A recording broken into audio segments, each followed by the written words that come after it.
Now at 10, the Missouri Supreme Court rules in a lawsuit brought against Mercy Joplin. Plus, students from Joplin Stapleton Elementary School get a gravity-defying reward for a successful food drive. And a business owner with a hunger for books raises money for school lunches. The 4 states' most watched news starts now. Colorado's Supreme Court issues a major ruling barring former President Donald Trump from the 2024 primary ballot there. This is KOAM News at 10. I'm Dow Quick. Donald Trump didn't address the news in a campaign speech this evening just after the announcement. In the presidential race, Iowa Republicans will cast the first votes in less than 4 weeks, and the New Hampshire primary is just days later. Reporter Michael George has more. Former President Donald Trump took the stage in Iowa Tuesday night, soon after Colorado's Supreme Court barred him from the state's 2024 primary ballot. We're just 27 days away from Iowa's first in the nation. We're going to win the Iowa caucuses, and then we're going to crush crooked Joe Biden next November. In the historic decision, the Colorado Supreme Court said Trump is ineligible for the White House under the U.S. Constitution's insurrection clause. The state Supreme Court justices were all appointed by Democratic governors. The Trump campaign issued a statement calling the ruling, quote, completely flawed and a scheme by the left wing to interfere in an election on behalf of crooked Joe Biden.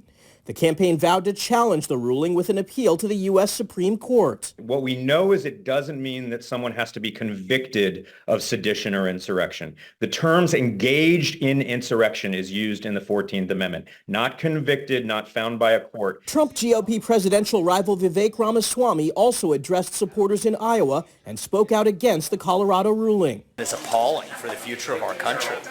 We're not a country where we want the federal police state to decide who is or isn't running, and we don't want it to be decided by a small group of people behind the back of palace walls. Meanwhile, former ambassador to the UN, Nikki Haley, Florida Governor Ron DeSantis, and former New Jersey Governor Chris Christie are vying to gain ground against former President Trump. On Wednesday, President Biden heads to Milwaukee, where he's expected to deliver remarks on the nation's economy. Michael George, CBS News, New York. The Colorado Supreme Court's decision marks the first time that Section 3 of the U.S. Constitution's 14th Amendment has been used to disqualify a presidential candidate. Mercy Joplin wins an appeal to the Missouri Supreme Court. The case concerns a shooting that occurred in the hospital parking lot in December of 2015. According to court documents, a woman who was high on methamphetamine got a gun out of a visitor's car, then shot the gun owner in the neck. The shooting victim, Stephen Harner, survived and sued Mercy Hospital for negligence. He claimed the hospital did not follow its own security procedures prior to the shooting. A jury did find Mercy liable. Well, now Mercy has won its appeal after the Missouri Supreme Court found there was insufficient evidence that the hospital had reason to know that the woman was dangerous. The Southeast Kansas manufacturer is going to pay for alleged environmental violations. Cobalt Boats will pay nearly $134,000 in civil penalties because of alleged violations at its plant in Neodesha, Kansas. The Environmental Protection Agency says the boat manufacturing facility failed to comply with regulations intended to prevent releases of hazardous waste. The EPA cites violations concerning storage, monitoring and precautionary procedures, as well as record keeping. The agency says Cobalt has taken steps to comply with those regulations. Let's check in with Chief Meteorologist Doug Heddy for a first look at the weather. Well, it turned out to be a warmer day for us today. In fact, it was about 15 degrees warmer than what we had yesterday. We did have a lot of clouds. It was kind of breezy, but look at that, 22 this morning. So it was a cold start. And then 47 is our average high for this time of the year. 44 in Joplin, 42 in Pittsburgh. Roads are dry. It looks pretty good out there, but we do have a lot of clouds out there, and that's what we're going to see tonight. Mainly lower 40s across the board. We've had these southerly winds. These will keep our temperatures up a little bit as we go through the night tonight compared to what we saw last night for sure. Clouds increasing. We've had a lot of clouds today, and our next storm system building out toward the west, and that will really start to affect us as we head into the holiday weekend. Several rounds of rain possible. I'm going to break all that down for you all coming up here in just a little bit. See you then. Joplin Real Estate Agency today donated more than $21,000 to the Ronald McDonald House. Reese Nichols raised the money by having agents donate $100 for every home they helped buy or sell from April through October. That money will help provide 211 free nights of lodging and support for families in need of the Ronald McDonald House services. Because it's a way to give back, and it's just such an impactful thing. We help families find homes, and the Ronald McDonald House provides homes for families when they have a child in the hospital. And it's just a very meaningful, feel-good way. The donations were part of Reese Nichols' Gold Key project. Across the country, that project has raised more than $300,000. A Freeman fundraiser also brought in some big bucks for another area charity. Today, the health provider hosted its 4th annual Christmas T-shirt themed fundraiser for Children's Miracle Network. The fundraiser brought in nearly $4,000 to continue to provide support for local sick and injured kids. These funds to CMN also go to provide life-saving medications in such programs as Higgins Heroes and the Miracle Service Dog program. Students at Stapleton Elementary in Joplin today taped their principal to the wall. It was as a reward for a food drive. The students have been collecting food for the past several weeks. The class that collected the most had the honor of taping the school's principal, Casey Pliller, to the wall. As you see, he was a good sport. Officials say it's a good way to encourage the students to give back to those in need. So we on the SOAR team believe that it's important for our students to know how to give back in their community to make a difference and to know how it is to give without needing a return. So in order to show them that, we made this more personal for them to show them how their giving can be fun.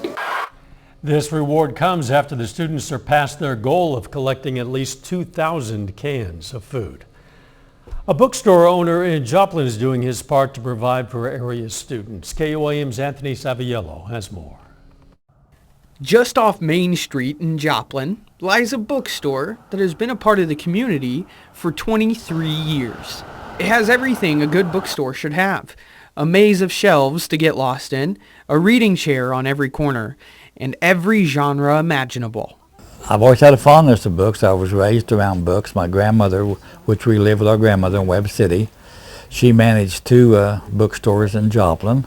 Bob Wolf has had the pleasure of being among these bound works of art all his life. He's the proud owner of Always Buying Books, and he's no stranger to providing services to those in need. I also have a jail outreach, and we had a gal come in, literally, when she got released, said that we had saved her life just by the books that we had sent her. But Bob's latest campaign has less to do with books and more to do with food. Just to help for the school lunches. I found out that some of the kids, if they get behind on paying lunches, they get a secondary lunch, and I just don't think that's right, so we're going to help what we can. Every week, Bob donates money to area schools to help provide for student lunches. The donations come from his aptly named Book Buffet, where people can take as many books as they want in exchange for however much they want to donate. One kid can have to eat a peanut butter sandwich while the kid across the table is eating a full hot meal. You know, it's just doesn't sound right to me. I think all schools should make free lunches available.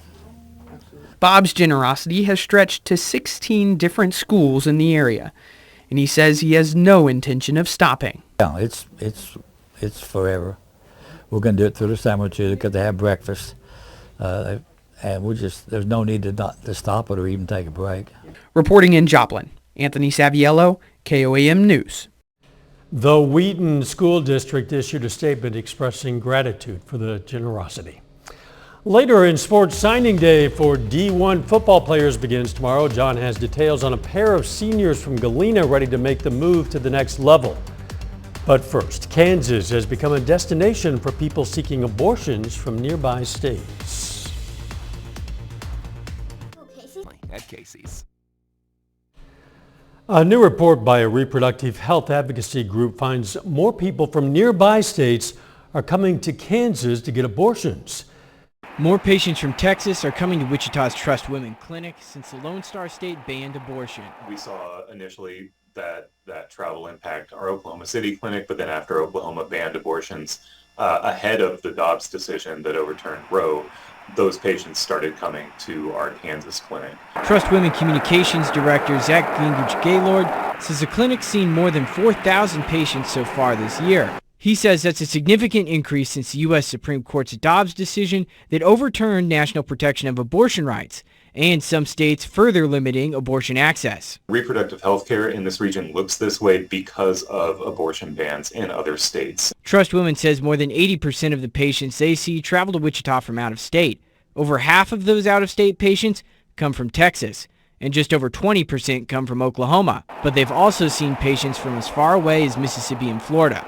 Wherever people can get an appointment, they're getting there. In their monthly abortion provision study, the Guttmacher Institute says 65% of abortions provided in Kansas during the first half of the year were provided to out-of-state patients. State Representative Emil Bergquist is worried Kansas has become an abortion destination. My concern is that our state has become a destination of belief that we can throw out any law that protects a woman, her health, and protects parents' notifications in the case of a minor even have an abortion. Trust Women say they've tripled their full-time staff in response to the growing number of patients. Representative Bergquist says in the legislature he's going to continue to try to pass laws that protect women and children. Coming up, people in Carthage walked and ran to the annual Run Through the Lights event. Plus, we have rain chances increasing in our forecast. We're going to look at that coming up next.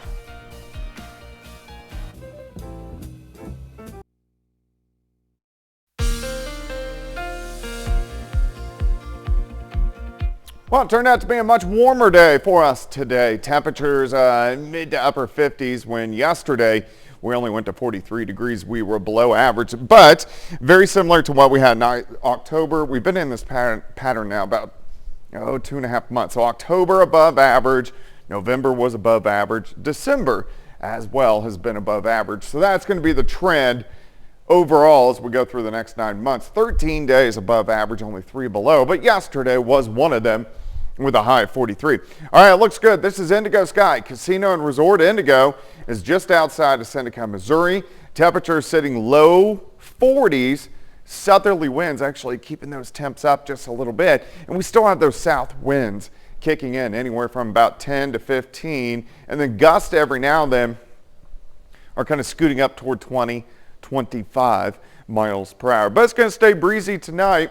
Let's look at tomorrow morning. Gusts kind of 25 to 30 across the region. Even on Thursday, we're going to have winds gusting 20 upwards to about 25, a little bit lower than what we are going to see tomorrow. Clouds increasing. Next waves are building out toward the west. That's why we had so many clouds for us today. So let's go west. First off, here's our first wave down through parts of New Mexico, and then our second wave right off the coast of California. You can see this big spin just to the west of San Francisco. So we actually have several waves which are going to head toward us. That's the bigger guy, and he will start to affect us as we go into Christmas Eve. Now ahead of it, here's wave 1. Rain's going to start to increase Thursday night into Friday morning. Wave 1 passes through. Here comes that stronger system, moves out, rain increases again late Saturday night, and then into Sunday. Of course, Sunday is Christmas Eve, and instead of a white Christmas like we had last year, we're going to be talking about thunderstorms increasing for Sunday afternoon. Showers stick around into Monday morning when you get up early Christmas morning, and then this upper level low just kind of plays havoc with us all next week, making us cooler, maybe some hit and miss snow showers from time to time, but at least we got some rain in the forecast. All right, clouds tonight. So when you get up in the morning, 41, cloudy skies all day long. Lower 50s by noon. We'll stop 3:30 in the afternoon. 57 in Parsons, Miami, Anderson, 58 in Stockton. Clouds again tomorrow night. We only drop back upper 40s, but look at this. Hit and miss little bits of drizzle or sprinkles or very light showers on Thursday kind of push through. But then rain starts to increase as we go into Thursday night and into Friday morning. So at least we do have those rain chances across the region. And rainfall amounts, I think a lot of areas, this is going to be Thursday night into Friday morning, we'll pick up half an inch, 3/4 of an inch.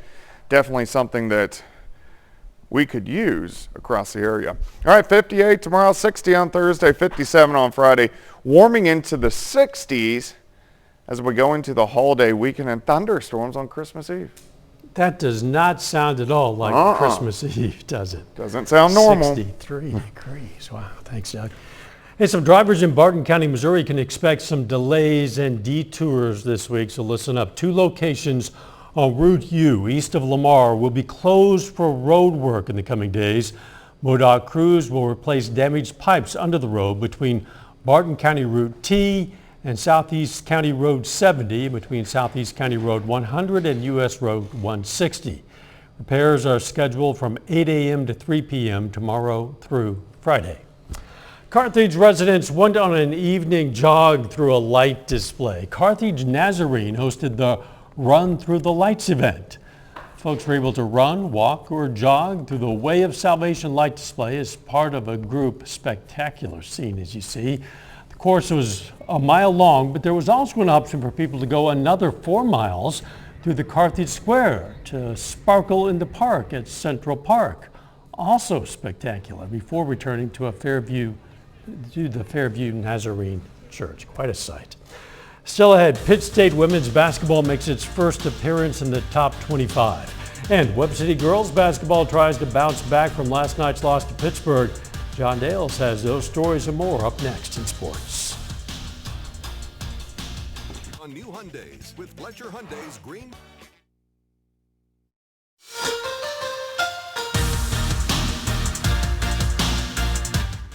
Devin Hetty and Casey Hopkins have been teammates since they each played Pee Wee football. Now this afternoon, the two of them ensure that'll be the case for a little bit longer as they both sign their letters of intent to play college football at University of St. Mary. Hetty says he expects to play middle linebacker for the Spires. Hopkins says he'll go wherever he's needed, as was the case in his 4 years at Galena. Each of them give lots of credit to their teammates and coaches at Galena over the past 4 years for helping get them prepared to play football at the collegiate level. Bo Sarwinski, while he was coaching, he helped me every single day. You know, every morning I'd wake up and there'd be times like, do I want to sit home for a minute or do I want to hurry up and get there? And every time I just replay what he said. If you're early, you're on time. If you're on time, you're late. And if you're late, you're forgotten. And I took that to heart, so I always made sure be there early. Coach Sarwinski has always pushed me and Devin to the best of our ability, has made us who we are today. And I know me and Devin's been pushing me for college football, and I've been pushing him, so it's kind of been just a back and forth kind of thing. Switching gears to college basketball, Pitt State finishes its brief stint in Vegas today, playing its second game in as many days. And the Gorillas go 2 for 2 in Las Vegas. They win a shootout over Henderson State, 97-87 the final score.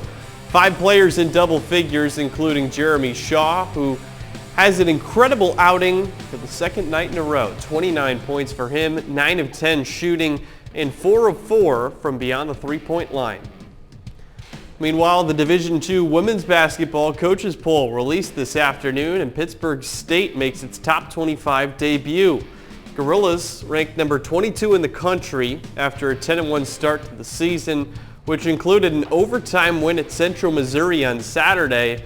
And the Jennies, the only other MIAA team in the top 25. They're number 14, despite losing at home to the Gorillas and to Missouri Southern this past week. Webb City girls basketball back home tonight against Seneca, looking to bounce back after a nail-biting loss last night at Pittsburgh. Kicking things off, Kira Long gets it and sinks the 3 after a friendly bounce. Cardinals out to an 11-0 lead. Second quarter, Mallory Stanley, you knew we'd call her name. She nails the 3. She finishes with 13 points. Webb in control, up 29 to 10 at half. We go to the third quarter. How about another three from Stanley? That makes it 36 to 10. We go into the fourth now. Abby Sargent, long pass up ahead to Jenna Schultz. Off the glass and in for a layup. Addie Burns. Now after that, sweetening the pot, fade away, clean into the basket from the lane. She had a nice night. Finishes with 13 points and an assist. Never really close in this one. Seneca only scores 6 points in the second half. Webb City dominates in this one, winning 60 to 17. It's a big win for Webb City after a tough loss last night at Pittsburgh. Very good. We'll be right back. Cellular, anyone can get any A four-state hero. Coffeyville, Kansas Police Department wants to make sure the Grinch doesn't steal your Christmas. They've released this video apparently confirming that the Grinch was spotted in town. He's a mean one, that Mr. Grinch. GPS had been tracking his ankle monitor, which has since been removed.